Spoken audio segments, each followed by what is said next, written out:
এই বাজেটের পরিমাণ বাড়ে, দেশের সম্পদ বিদেশে পাচার হয়, বিদেশে বেগম পাড়া তৈরি হয়। প্রাচীন ভারতীয় অর্থনীতিবিদ এবং দার্শনিক চাণক্যের নীতি আমাদের মাননীয় অর্থমন্ত্রী এখানে অনুসরণ করেছেন। কিভাবে অনুসরণ করেছেন সেটাভাবে বলতে চাই। তিনি বলেছেন যে মৌমাছি যেমন ফুলের ক্ষতি না করে মধু সংগ্রহ করে, ঠিক তেমনিভাবে শাসকবৃন্দের উচিত জনগণকে কষ্ট না দিয়ে তার কাছ থেকে, তার বুঝতে না দিয়ে তার কাছ থেকে কর আদায় করা। মাননীয় স্পিকার, একদিকে যেমন 60টি নিত্য প্রয়োজনীয় পণ্যের দাম কমিয়েছেন, তার উপরে কর আরোপ লাঘব করেছেন, অন্যদিকে আবার যে স্ল্যাব ছিল সেই স্ল্যাব অনুযায়ী এবছর আগে 5% যেখানে করের নির্ধারণ ছিল প্রথম স্ল্যাবে, সেখানে 10% তিনি এটা উন্নীতকরণ করেছেন।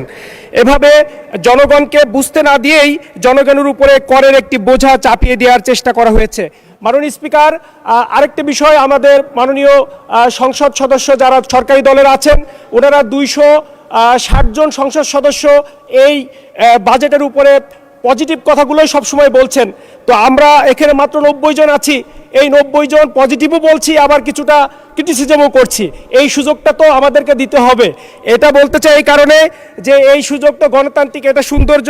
সেই কারণেই আমরা বলতে চাই যে ওনারা দেখছেন যে বাজারে কোনো মূল্য বৃদ্ধি হয়নি, জনগণ নাকি তার কোনো কথা বলছেন না। কিন্তু মাননীয় স্পিকার, আমরা জাস্ট 2টা মাস আগে যদি ব্যাক করে যাই তাহলে দেখতে পাবো যে 2 মাস আগেই এপ্রিল মাসে এবং গ্যাসের মূল্য বৃদ্ধি করা হয়েছে প্রায় 600 টাকা একটা এলপিজি গ্যাসের মূল্য, এবং অন্যান্য যে জ্বালানি তেল সেগুলো ভেরি রিসেন্টলি তার মূল্য বৃদ্ধি করা হয়েছে, বিদ্যুতের মূল্য বৃদ্ধি করা হয়েছে।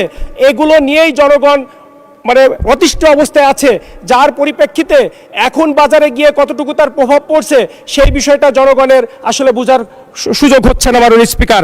এই জন্য মাননীয় স্পিকার, আমরা বলতে চাই যে এই যে একটি বিরাট বড় বাজেট উপস্থাপন করা হয়েছে, এজন্য ধন্যবাদ জানাচ্ছি। কিন্তু এই বাজেটের যদি সঠিক ব্যবস্থাপনায় যদি পরিচালনা না করা হয়, বিগত সময়ে আমরা যেমন দেখেছি যে দুর্নীতির মাধ্যমে এই যে এডিবির যে টাকা বড় বড় প্রজেক্টের নামে, মেগা প্রজেক্টের নামে মেগা চুরি হয়েছে। এই দেশের অর্থ আমাদের মাননীয় স্বরাষ্ট্রমন্ত্রীকে কোট করে বলছি, উনি বলেছেন 39,50,000 কোটি টাকা বিদেশে পাচার করা হয়েছে মাননীয় স্পিকার।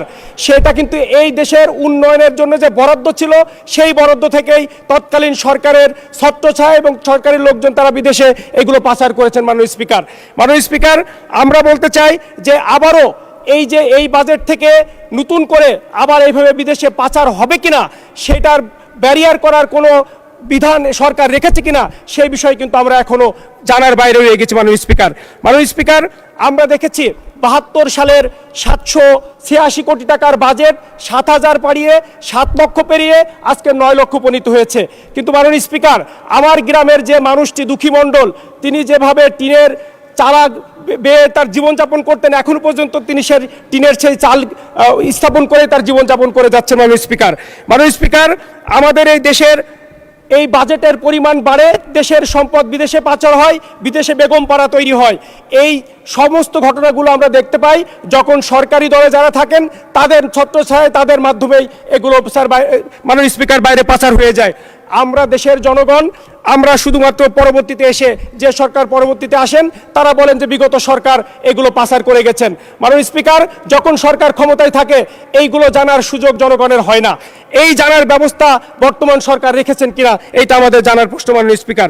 মাননীয় স্পিকার, আজকের এই বাজেটে 2,43,000 কোটি টাকা যে ঘাটতি বাজেট আছে সেটা কোথার থেকে আসবে তার বিবরণ দেওয়া হয়েছে। সেই বিবরণে দেখা গেছে দেশীয় ঋণ এবং বিদেশি ঋণ থেকে সেটা পূরণ করা হবে, কিন্তু যে রাজস্ব আদায়ের লক্ষ্যমাত্রা নির্ধারণ করা হয়েছে সেই 6,95,000 কোটি টাকা, এটা এই যাবৎকালে বাংলাদেশের ইতিহাসে কখনো 4 লক্ষ বা 4,50,000 উত্তীর্ণ করে নাই। যদি 4,50,000 হয় তাহলে এই 2,25,000 কোটি টাকা, এই টাকা কোথার থেকে আসবে তার ব্যাখ্যা আজকের এই বাজেটে নেই। মাননীয় স্পিকার, আমাকে আর 2 মিনিট সময় বাড়িয়ে দিবেন। মাননীয় স্পিকার, হ্যাঁ, 2 মিনিটে শেষ করেন। মাননীয় স্পিকার, আমরা যেটা জানতে চাই যে আজকে যদি এই বাজেটকে বাস্তবায়ন করতে হয়, ম্যানেজমেন্টকে সুন্দর করতে হবে। এই ম্যানেজমেন্ট যদি সুস্থ না হয়, তাহলে আজকে এই বাজেট বিরাট আকারের বাজেট হলেও জনগণ এর থেকে সুফল পাবে না। এর কারণ হচ্ছে মাননীয় স্পিকার, আপনিও জানেন আমরাও জানি, আমাদের এলাকায় যদি কোনো মানুষ একটা অনুষ্ঠান আয়োজন করে, বিরাট বড় আয়োজন করে, মানুষকে দাওয়াত দেয়, কিন্তু ম্যানেজমেন্টে যদি ডিস্টার্ব থাকে, ম্যানেজমেন্ট যদি সেখানে ওইটা যদি নিজের পকেটজাত করে, তাহলে এই বিরাট আয়োজন ভেস্তে যেতে পারে। এই জন্য আজকের যে বাজেটটি করা হয়েছে, এই সিস্টেম এবং এই ম্যানেজমেন্ট যদি সঠিকভাবে বাস্তবায়ন না করা হয়, তাহলে এটা কোনো কাজে আসবে না।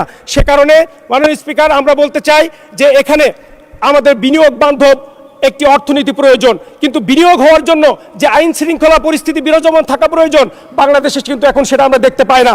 বর্তমান সরকার অনেক ভালো কাজ করছেন, কিন্তু বিগত 100 দিনে আমরা দেখেছি 3 মাসে 915টি খুনের ঘটনা সংঘটিত হয়েছে, যা বোঝা যাচ্ছে পুলিশ সদর দপ্তরের তথ্য অনুযায়ী প্রতিদিন 10 জন মানুষ খুন হয়েছে। আমরা দেখেছি মাননীয় স্পিকার যে গতকাল আজকে পত্রিকায় এসেছে, রাফি নামে যে ছেলেটিকে ইট দিয়ে মারা হয়েছিল, সে 13 দিন আইসিইউতে থেকে আজকে মৃত্যুবরণ করেছে। তার মা একজন বিদেশ থেকে রেমিটেন্স যোদ্ধা, কিন্তু এই যদি তার সন্তানের অবস্থা হয়, তাহলে আমাদের যারা রেমিটেন্স যোদ্ধা আছে, তার পরিবার যদি নিরাপত্তাহীনতার মধ্যে থাকে, তাহলে আমাদের অর্থনীতি কোথায় গিয়ে দাঁড়াবে? মাননীয় স্পিকার, আমি বলতে চাই, আমাদের স্বাস্থ্য খাতে অনেক বরাদ্দ বাড়ানো হয়েছে, কিন্তু আমাদের হাসপাতালগুলোতে দেখি, আমার এলাকায় যেখানে আছে অ্যাম্বুলেন্স আছে, ড্রাইভার নাই, অপারেশন থিয়েটার আছে, অপারেশন হয় না, অ্যানেস্থেসিস্ট ডাক্তার নাই। মাননীয় স্পিকার, যদি এই বরাদ্দকে সঠিক ব্যবস্থাপনায় না নেওয়া হয়, আমরা এই হাসপাতালের ব্যবস্থায় জানি প্রায় 70% মানুষ বাইরে থাকে, তাদের ট্রিটমেন্টের জন্য 30% ডাক্তার লোকাল এরিয়ায় আছে, আর ঢাকাতে এই মাত্র 30% লোকের জন্য 70% ডাক্তার আছে। এই ব্যবস্থা